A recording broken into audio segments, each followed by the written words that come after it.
Recettear is getting a remake. Announced during the second day of Comic-Con, the game will be fully remastered in 3D and will be coming out sometime in 2025. No word on an English translation, though it'll likely happen. Capitalism, ho! Will she stop playing Infinity Nikki for Recettear? No, probably not. But welcome to Necro News, the show where we cover the hottest gaming news from the last week. From false ban waves and Gooner punishments, 2025 started off with a tidal wave of news, so we're gonna jump right into it. If you enjoy the channel, let us know by clicking the subscribe button. GTA 3 is one of the more well-known GTA games, and basically what made the GTA series what it is today. It originally came out on the PS2, with Xbox and the PC getting ports as well. What most people don't know, however, is that the Dreamcast also had a port planned, but it was cancelled because the Dreamcast basically died. And after, 20-something years, the insanely dedicated Dreamcast community has outdone themselves yet again by fully porting GTA 3 to the Dreamcast, completely playable on the original hardware without needing any kind of RAM mods or anything. What's perhaps more impressive is that the controls have been remapped for Dreamcast controllers, it has multi-joystick support, and can even be saved to a VMU. If you're wondering how this was possible when the Dreamcast version was cancelled, it was due to the efforts of these guys who ported the PC version of the game into a playable version for the Dreamcast, surpassing even the PS2 graphics in some areas. If you're interested in playing the game, you can download what you need from this site. The instructions are listed on how to do everything you need, but you do need to have a PC version of Grand Theft Auto 3. Why would you play it on the Dreamcast if you already have it on the PC though?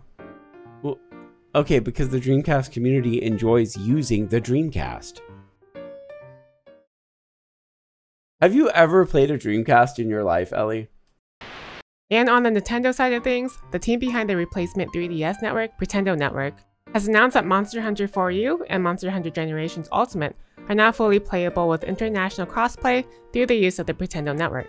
How the hell did it take fans to do something that Nintendo couldn't do themselves? Actually, don't answer that. But as one game lives, another must die.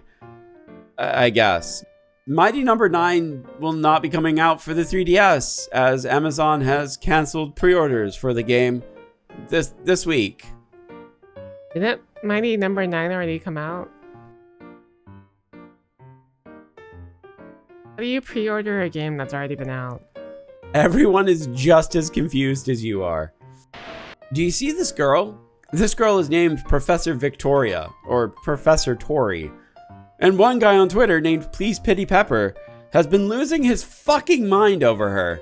Because Sonic fans. That's rude. A case in point.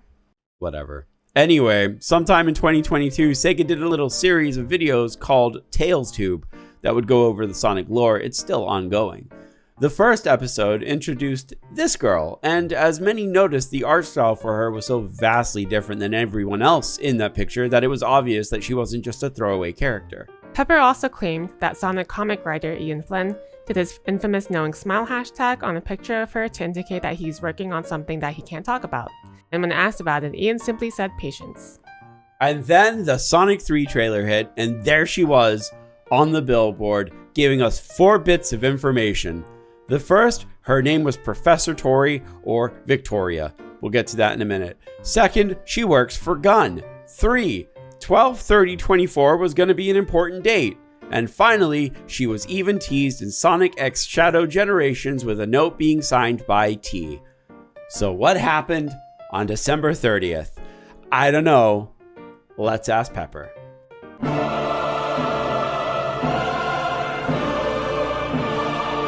Yep, December 30th came and went and nothing happened and Pepper lost hope. But then the new episode of Tales 2 came out, and on Tales' desk was a book called The Mystery of History by Professor Victoria. And that's the story. Apparently this was worth reporting on? It was. It's very cool. It's a very cool little breadcrumb trail from Sonic Team. Sonic fans, am I right? The creator of Be A Landlord can't get a break with his roguelike slot machine game. The game has already been banned in 13 countries for gambling themes, despite not having any gambling within the game. And now the game threatens to be completely removed from the Google Play Store for exactly the same reason. In an attempt to not have his game removed, the dev filled out a new rating form to state that his game does have gambling in it, So hopefully that'll appease the dumbasses over at Google. But you know what? It doesn't matter, because even if it does get removed from the Google Play Store, you can easily grab it from Steam. And I recommend it because it's a very fun game. Speaking of mobile games, fans of Azur Lane were hit with the news that 5 very popular skins were removed from the store on Saturday. The cause for the removal is unknown, with the official Azur Lane Twitter stating that it was due to unforeseen circumstances related to the Google Play Store policy. The good news though is that if you bought the outfits before January 5th, they're yours forever, and they won't be removed. The bad news is that the event that provided these outfits ended early, but they gave out gear skin boxes to all the commanders, so that's cool, I guess. That all being said, I'm still laughing at you gooners out there. Because while yes, censorship is bad, and yes, Fate does have more revealing costumes than this, the game is still rated T for teen, so are you guys really gonna look at this and tell me you guys are surprised that this was removed? Like, really? Like, if you're gooning out there for these characters, just play an actual 18+ rated game. If you play Marvel Rivals and you use Linux, you might know that you need to run a program like Wine or something to run the game in a compatibility layer. Well, if you have done that, you might have been hit with a ban for cheating. This isn't actually any sort of genuine fuck up or mishandling in any regards. It is, in fact, for once, a simple mistake. According to NetEase, this was due to an anti-cheat system detecting that you're using an external program to run the game, which is how most cheat programs work. The community manager for the Discord server, James, stated that we sincerely apologize for the situation and want to assure you that we do not and will not ban players who are playing fairly and without cheating. The devs have now identified the specific reasons behind these false bans and have put together a list of those affected and lifted their bans, apologizing for the inconvenience this has caused. It's crazy to me that a Chinese company with a shit track record understands how to make a game. Blizzard? Wasn't NetEase the company that destroyed the WoW statue in front of their office? Was it?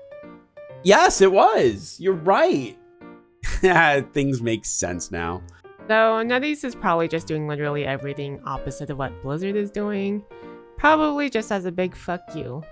I suppose that's why they continue to make unnecessarily attractive characters, as is the case with the Fantastic Four.